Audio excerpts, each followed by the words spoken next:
North Wales. The northerly region of Wales is one of the most beautiful parts of the United Kingdom and a popular tourist attraction.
This is home to a vibrant, colourful and welcoming community of just under 70 believers spread across 12 localities.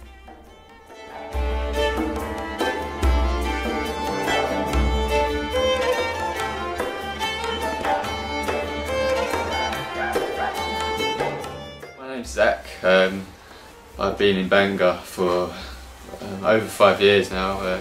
I've had the pleasure to meet different people from Baha'i faith over the last few years, and they have like a good sense of getting together and that being down to earth and fun. I've noticed that what links me on a practical level with the Baha'is in North Wales is everybody here at the moment seems to be on some sort of either a literary or an artistic or a creative bent.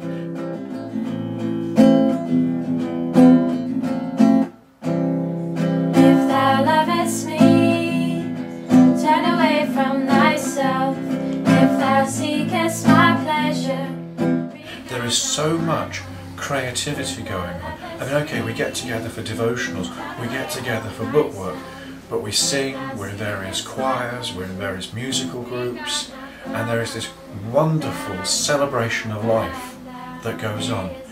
In North Wales and the Baha'i community, there is never a dull moment.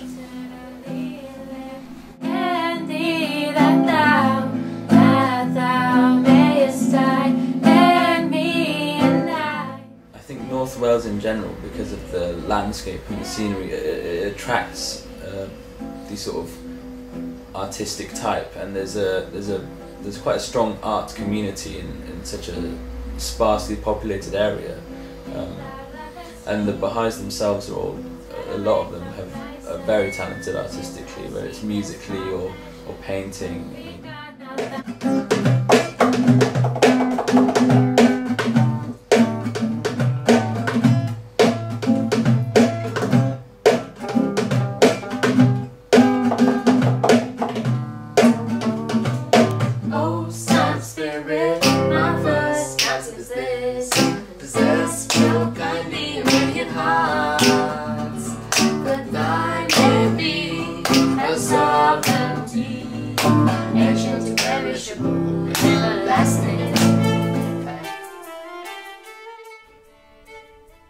During the London conference in December 2008, consulting on what the community can do in relation to the global plans set by the Universal House of Justice, it was decided, against all odds, to embark on the audacious target of launching the first intensive programme of growth before the end of the 5-year plan.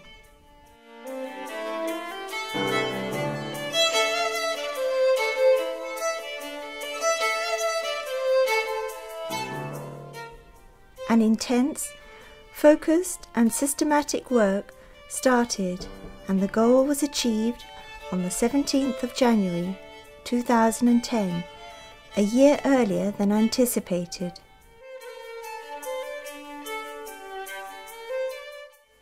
What we're doing is we're actually making some plans for the tomorrow's exciting cluster reflection meeting.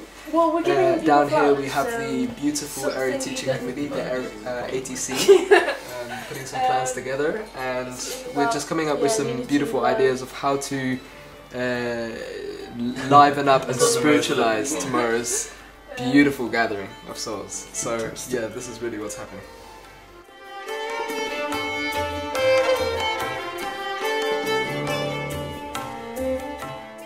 Anyways, we're launching our RPG and we're announcing the launch, and we're all very excited, and we've had a few hiccups along the way, but we've got everything sorted and it's going to be wonderful and amazing, best CRM ever, and then from there it's just going to get better.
And they're like, why is he forcing his opinions on him? I'm sat there, I'm like, yeah, but I kind of want to tell you about God and everything. So it kind of off-puts me that I don't want to seem like one of those people that I'm just like, so let me tell you about God, let me tell you about bettering yourself.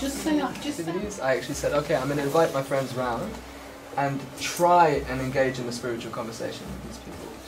And it was really lovely. That evening we had a spiritual conversation about the unity of mankind. My friend has had to drop out of university because of ill health. So if you know people like that, then maybe you could organise a devotional, prayers for that person, or from that you can invite them and all their friends, because all their friends are going to care about them. The event also provided an opportunity for members of the cluster to reflect on the long and challenging period leading up to this historic day. So there was no continuity really, and they didn't build on the pyramid structure that they're on now. So it took us a long time to understand all this, and we spent whole weekends every month or every fortnight poring over papers.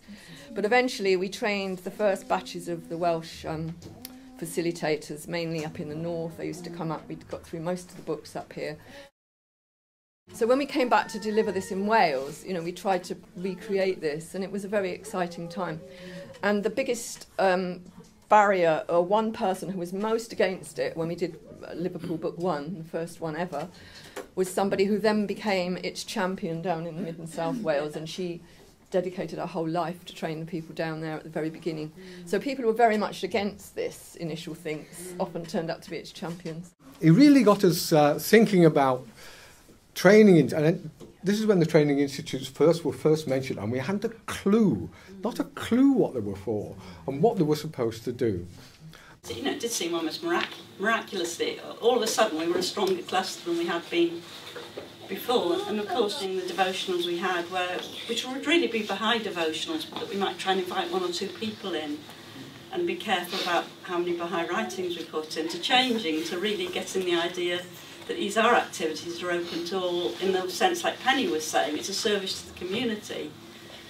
And then I was invited to go on the first Rui book in Liverpool with her. And as Chris was saying, it was quite a mind-blowing experience. By the end of those 5 days, every time anybody was, everybody was getting ready to go, and leaving and getting the taxi, all the rest of us were in tears. I can only bless Baha'u'llah and everybody else that actually made this happen. Having these two young men coming to the cluster for the sake of Baha'u'llah, with their time, with their whole attention being the faith first and the necessities of life second, I think you'll know has just had a profound effect on the cluster. The council met last weekend. It unanimously agreed that North Wales had met all the prerequisites to become an A cluster. The National Spiritual Assembly was called, and 24 hours later, the National Spiritual Assembly endorsed that North Wales, from today, is an A cluster. Well done.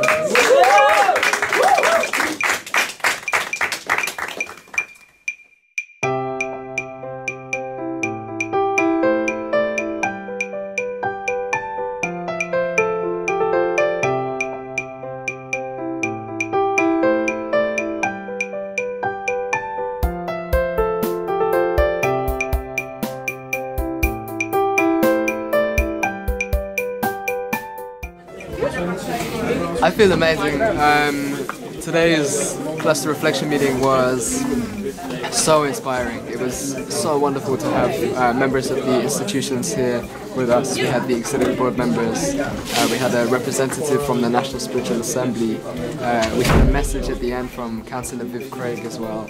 And just the spirit throughout the gathering was amazing. Having the friends come together, reflect together, plan together it's such a wonderful process really. And to know that we are fulfilling one of the goals of one of the 1,500 clusters in the smallest cluster in England and Wales is very heartwarming. It's very, very heartwarming, and I'm so proud to be part of this. Amazing. First of all, I'm very privileged to be here. I'm really so full of joy and happiness that I'm here in North Wales today, experiencing something very historic in Baha'i history, it's a first A cluster in North Wales, the second A cluster. Today is really a joyous and historic day. North Wales becoming an A cluster is really a tribute to all the friends that have taken part. The local Baha'is, the pioneers, the cluster agencies, and all the institutions involved. It's amazing that a cluster with just 45 Baha'is has become an A cluster, the smallest cluster in England and Wales to do so. And not only that, it's done it 15 months ahead of the schedule. Starting from today, you know that this is going to be a whole thing, and because North Wales especially, with everybody so spread out, and because we're such a little group, it's so important just for the little things to be done. And so that's what I've taken from today, is to actually think about what I do in my daily life. How can I add just that little bit extra into it? So, yeah. Normally, as you know, I'm not short a word or two. But today, seeing the dedication of the friends, the service, the ingenuity and the initiative, I'm absolutely gobsmacked. I think it's a very exciting day. The tracking of how we've moved from the old way of thinking to the new way, and it's like for some people it's almost they're just getting it, and for other people they've had it a long time, but it's lovely. It's such a point of unity that North Wales really understands that that launching an IPG is nothing really to do with the Baha'is. It's just to do with our understanding that we're reaching out to humanity and we're trying to tell them about Baha'u'llah. And fantastic. It's really been a lovely day. Thank you very much.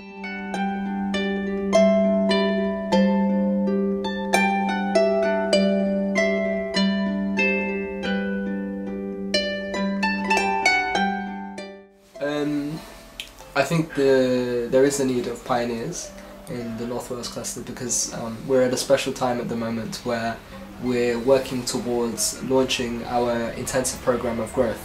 And pioneers definitely play such a massive role in assisting that, in terms of assisting with the teaching activities, initiating new core activities, empowering the believers. There's so many ways, there's so many different ways I guess the pioneers now? It can be long term and short term, you know. We had the example of one youth who came from South Wales who was a short term pioneer, and just by coming here he really assisted with the teaching work. The other thing I wanted to speak to was really the power of having people come to serve the cluster, coming with the intention of serving the cluster.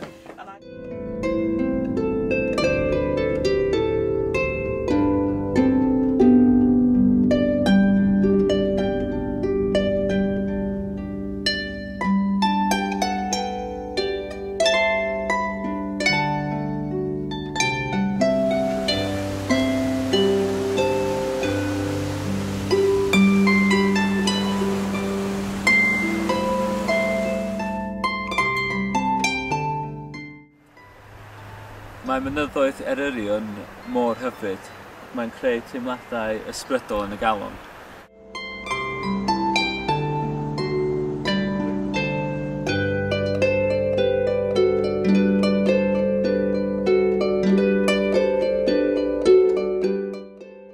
Amdana tyfynnediginiaeth, agosrwydd at tyfyngobaeth, a chariad at tyfynghydamaeth. Dydwgaredd tuag atat yw fy iachad am cymorth yn yr byd hwn a'r byd I ddod. Tydi yn wir wyt yr holl helionus, yr holl wybodol, yr holl doeth.